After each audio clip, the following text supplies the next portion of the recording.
Welcome to infotainment Tamil. இப்போ நம்ம பார்க்க போகிற நியூஸ் என்னன்னு கேட்டிங்கன்னா, நம்ம தல அஜித் ரெஃபரன்ஸ் இல்லாமல் எந்த தமிழ் மூவியுமே இப்போ வரதே இல்லைங்க. தல அஜித் ரெஃபரன்ஸோட வாரத்துக்கு ஒரு மூவியாவது கண்டிப்பாக வந்தது. தமிழ் மட்டும் இல்லை, மலையாள படங்கள்லையும் தல அஜித் ரெஃபரன்ஸை யூஸ் பண்ணிக்கிட்டு வர்றாங்க. எல்லாத்தையுமே தாண்டி இப்போ சைனீஸ் மூவியில் தல அஜித்தோட ரெஃபரன்ஸை யூஸ் பண்ணியிருக்காங்க. அது என்ன படம்னு கேட்குறீங்களா? I love that Crazy little thing அப்படிங்கிற சைனீஸ் மூவியில் தல அஜித் ரெஃபரன்ஸ் யூஸ் பண்ணியிருக்காங்க.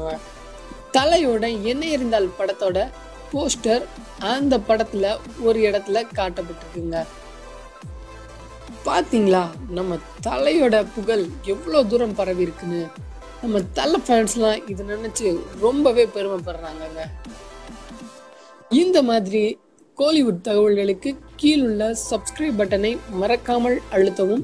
இந்த வீடியோவை உங்கள் ஃப்ரெண்ட்ஸிடம் ஷேர் செய்யுங்கள். நன்றி.